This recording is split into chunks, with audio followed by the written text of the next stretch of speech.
Hello, bonjour à tous et bienvenue dans cette vidéo qui va vous expliquer comment on fait une facture, comment marche la facturation, les mentions légales. Je vais parler de quand rédiger une facture. Je vais donner à la fin de la vidéo quelques conseils sur la facturation en règle générale et les outils à utiliser pour faire des factures. Alors déjà, commençons par le commencement. Qu'est-ce qu'une facture? Une facture, c'est un document commercial et comptable qui prouve qu'il y a eu une prestation de service ou une vente de biens qui a été réalisée. Elle va être valable pour prouver en disant que le boulot a été fait ou il est en train de se faire et merci de me payer. La question à se poser, c'est quand facturer, quand rédiger une facture. La facture est obligatoire dans tous les cas, sauf pour des prestations de services inférieures à 25 € à des particuliers. Mais normalement, en principe, elle est tout le temps obligatoire, même si le client ne la demande pas. Imaginons que je facture une prestation, je coupe les cheveux d'un ou d'une cliente, que c'est plus que 25 €. Je dois faire une facture. Si mon client ne veut pas sa facture, c'est une chose, mais moi, je dois la faire au moins pour ma comptabilité. Après, quand on est sur les marchés, c'est différent. On peut directement faire avec le livre de recettes, mais ça sera l'objet d'une autre vidéo. À quel moment faire la facture? Soit c'est à la en gros, à la livraison d'un bien, donc d'une marchandise, soit à la livraison d'une prestation de service, donc à la fin d'avoir fait la prestation de service, ou soit en cours, ou alors quand le client demande la facture. Maintenant, on est en droit de se poser, mais quelles sont les mentions légales à indiquer sur la facture? Il y a des mentions légales obligatoires, et si tu ne le fais pas, c'est 15 € par mention légale manquante. C'est plafonné, je pense, à un quart du montant de la facture. Et pour ça, on va montrer une belle facture avec des petites flèches qui vont s'afficher pour te montrer un peu les différents cadres à indiquer. Donc, date d'émission de la facture, c'est la date à laquelle la facture a été établie. On a le numéro de facture, c'est le numéro unique basé sur une séquence chronologique. Donc, en fait, il faut que les factures se suivent, le numéro des factures se suive. La date de la vente ou de la prestation de service, ça, je sais que beaucoup de gens l'oublient. L'identité du vendeur, donc il va y avoir ton nom, ton prénom, la mention EI ou entrepreneur individuel, c'est une obligation de mettre cette mention EI sur les factures, plus ton adresse, l'adresse de ta micro-entreprise et ton numéro de sirène ou sirette, peu importe. Il va y avoir aussi l'identité de ton acheteur, de ton client. Donc si c'est un particulier, ça peut être juste son nom, son prénom. S'il ne veut pas mettre son adresse, il a le droit de ne pas mettre son adresse, mais au moins la ville, c'est important. Donc, tu peux laisser juste le prénom à la vie. Si c'est un professionnel, il va falloir indiquer le nom de l'entreprise, sa forme juridique, l'adresse de facturation, c'est souvent le siège social. Et à partir de juillet 2024, il va falloir indiquer en plus de ça le numéro de sirette ou le numéro de sirène de l'entreprise.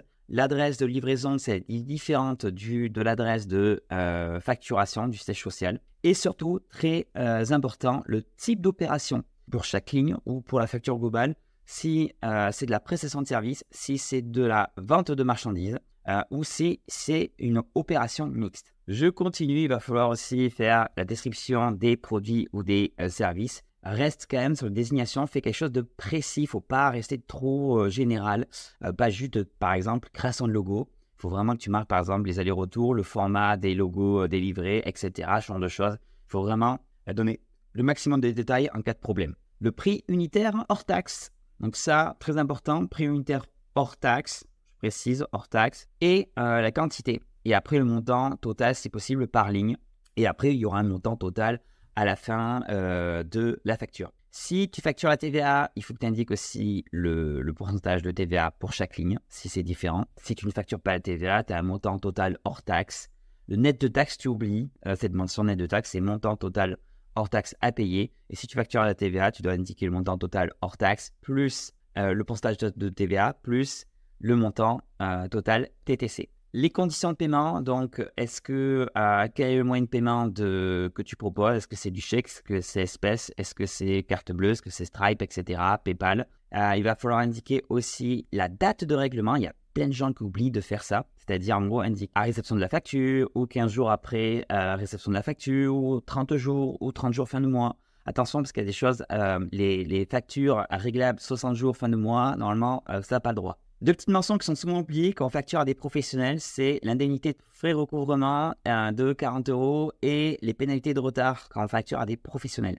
Et quelque chose obligatoire aussi pour la plupart des gens en micro-entreprise, c'est la mention TVA non applicable, article 293B du CGI. Ça, c'est si tu ne factures pas la TVA, tu es en franchise en base de TVA. J'ai fait une vidéo sur le sujet, la franchise en base de TVA. Maintenant, passons à quel logiciel utiliser, parce qu'il en existe une flopée, et je te vois venir avec du Canva, avec du Excel, avec du Word, Illustrator, Photoshop. Ça, tu oublies. Tu oublies, c'est pas que c'est interdit pour le moment, c'est que tu vas forcément oublier des mentions. Et j'ai souvent des gens qui me disent « Oui, mais moi, mes factures sont jolies sur Canva. » Et moi, je leur dis « Hey, elles sont peut-être jolies, mais elles ne sont pas forcément légales. » En logiciel, il en existe plusieurs.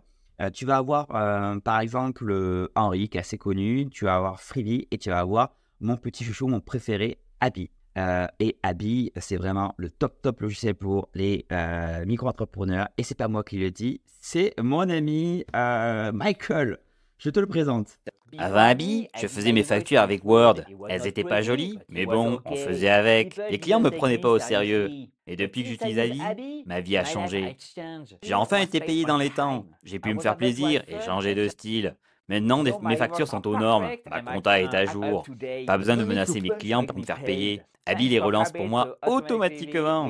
Alors fais comme moi, passe sur Abby. T'as un code promo à moins 25% sur les forfaits payants. Et sinon, t'as le forfait gratuit pour les factures et devis basiques. Et voilà. C'était un petit placement de produit pour Abby. Voilà, il sponsorise la vidéo, ça me fait trop plaisir.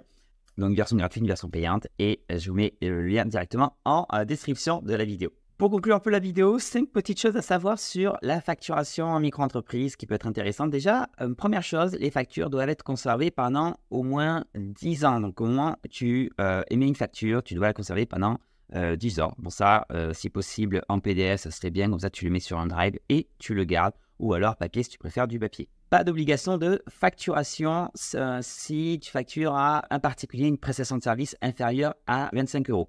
Par contre, pour tout le reste, tu dois avoir au moins émettre une facture. Troisième chose, il est possible d'avoir plusieurs formats de numérotation en fonction de soit de l'activité ou alors imaginons que tu utilises Abby pour facturation classique avec tes clients et que tu as, je ne sais pas moi, un Shopify, un site e-commerce qui fait ses propres factures ou autre. C'est possible d'avoir, on va dire, en gros, 2 systèmes de facturation. Il ne faut pas que tu en aies trop.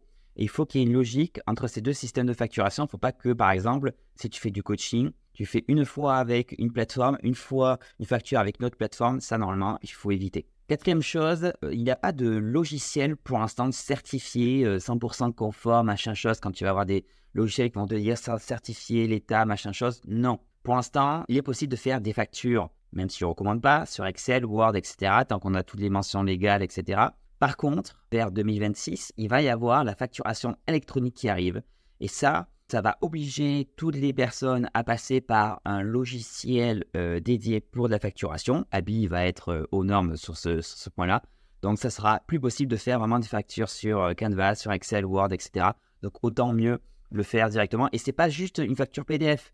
Facturation électronique, c'est le format OK PDF, mais avec un encodage qui est très spécifique, donc il faudra passer par une plateforme tierce. Je ferai une vidéo sur le sujet. Et une petite chose à savoir sur les factures, on ne peut pas s'amuser à juste rééditer une facture déjà envoyée ou autre.